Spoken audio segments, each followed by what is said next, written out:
Well, good morning, Facebook. How are you going? Good morning to each and every allied health practice owner watching this. For context, if I sound out of breath, it's because I just walked up this hill.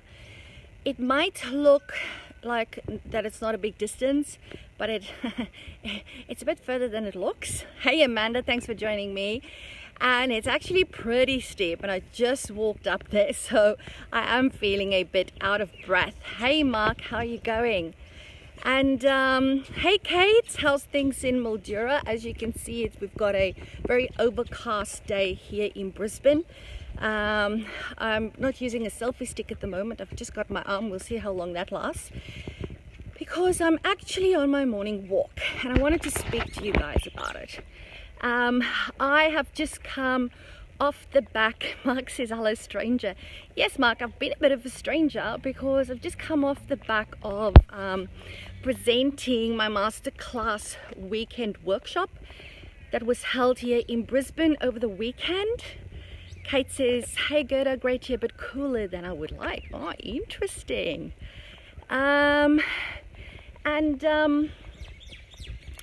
Yes, so Saturday and Sunday I was in Brisbane at the next hotel with 10 private practice owners. We were a group of 24 in the room because, of course, if you attend my masterclass, you can actually bring some of your team members with you. So we're just under 25 people in the room, 10 practice owners. We had people from Victoria, the Yarra Valley, Melbourne, we had Sydney, we had Brisbane, and we had Adelaide.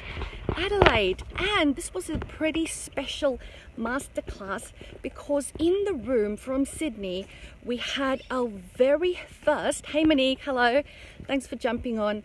We had our very first mental health social worker that has now completed the masterclass. So normally the room is full of psychologists and we might have 1 or 2 OT practices or speech therapy practices, but this is the very first time a mental health social worker has done it. So she's a bit of a trailblazer in Sydney, one amazing woman. So I'm very excited to share that as well. Anyway, one of the topics that we discussed was, the importance of getting stuff done, but also the importance of self-care. And, I shared with the guys some of my, Mark says yay, some of my non-negotiables. What I might do is actually just stop here, sit here on the road, and quickly share this with you. My arm's getting tired. I need to do some arms when I go to the gym, when I have my PT session. Anyhow, I was sharing some of my non-negotiables and the things that's really important for me. Hey Tess, nice to see you. That's really important for me in order to do what I do. I've had a number of people ask me over the weekend and the last couple of weeks going, Gerda, I don't know where you get your energy from. And you know what? I'm not a spring chicken. I'm in my 40s. That's all I'll say. And, I've got 3 children and I am very, very busy, do lots of stuff. But in the early years, I would always put my own stuff last. That's very typical of a parent, very typical of a mother. But I have just realized that, the time comes that you actually just need to get. Yes, you get it logically, but you need to allow yourself to do it. It's one thing knowing it, it's another thing doing it, and that is to decide what is those non-negotiables in your life that you need in order to cope with everything that you need to do. We have very stressful lives as private practice owners, especially when you are expanding, and you start to have a team that you're building. Expansion costs money, there's bills to pay and all of that type of stuff.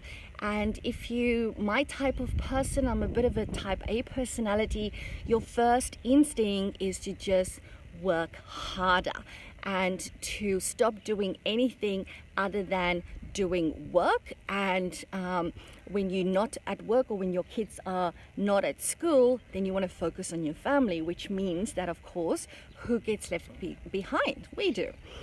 So it's become so important for me to have my non-negotiables and my morning run, in inverted commas, because my daughter says that I don't run.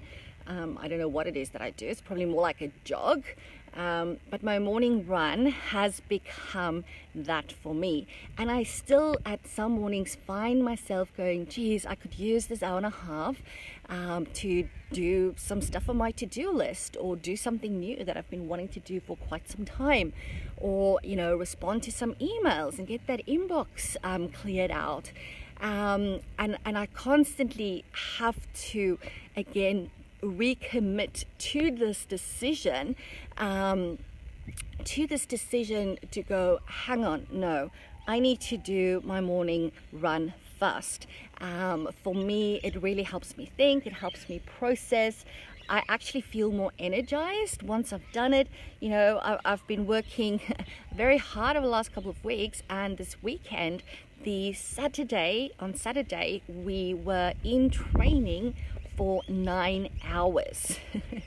All right, so if you come to masterclass, you know, I don't hold back. I give as much as the room demands. We started at 9 o'clock and we finished at 6. We had 15 minutes morning tea, 15 minutes afternoon tea, and probably a 40-minute lunch. We were there for 9 hours straight, and then we still had dinner. Some of us made up for dinner. I only got to bed very late, and then did it again yesterday. Yesterday we finished at 5, luckily, you know. And this morning, after, you know, getting up, getting the kids to school, this tiredness came over me, and I could really have just gone to bed and slept. But I went, no, I don't want to do that, you know. Time is such a precious resource. And the best thing to do when you feel that tired, yes, maybe you need to go rest. It depends on, you know, we're all different. You need to know when it's time to rest, like go lie in your bed and have a day of sleep.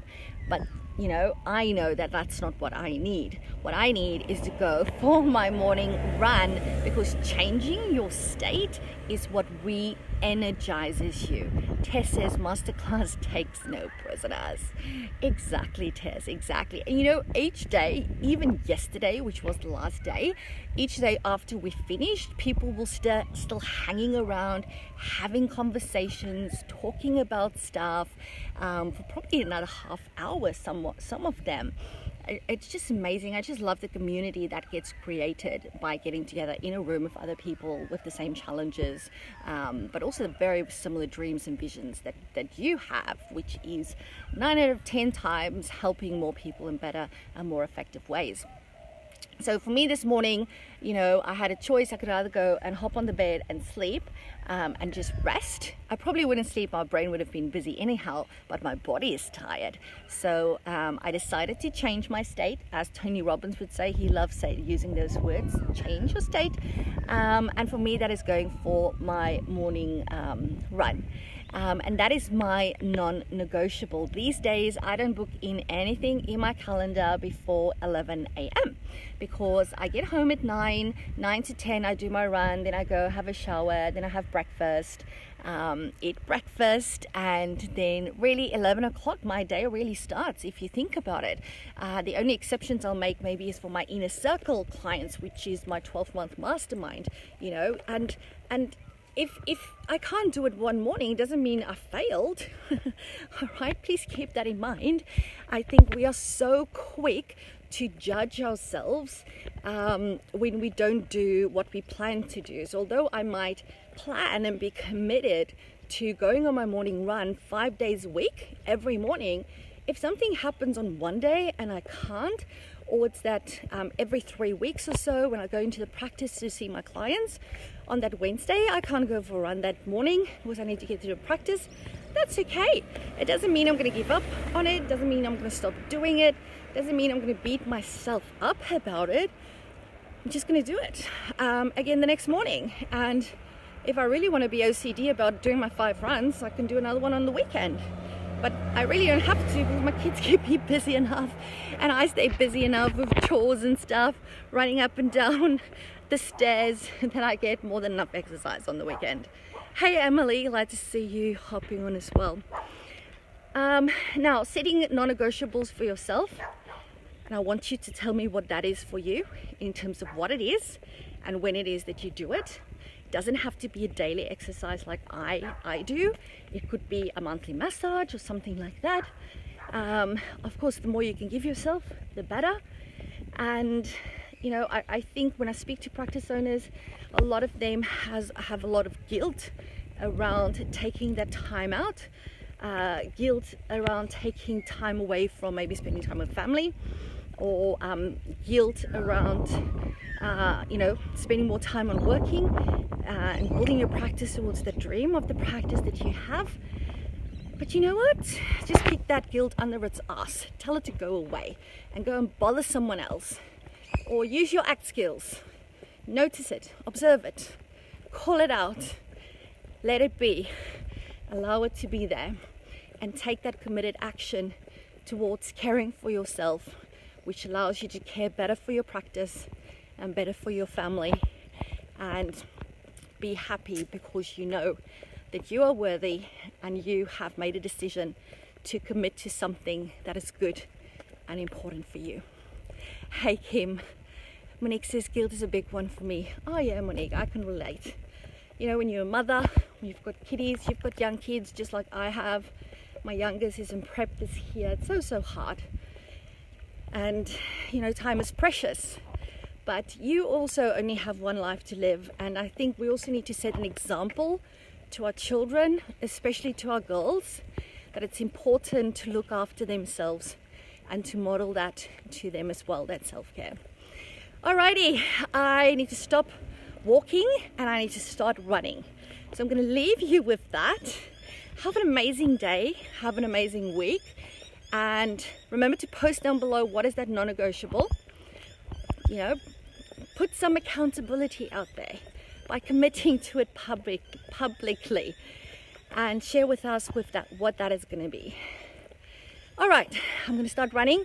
Thanks for the love hearts, and remember, as always, all you need to do is say yes to your very own ultimate level 5 private practice. We'll speak again soon.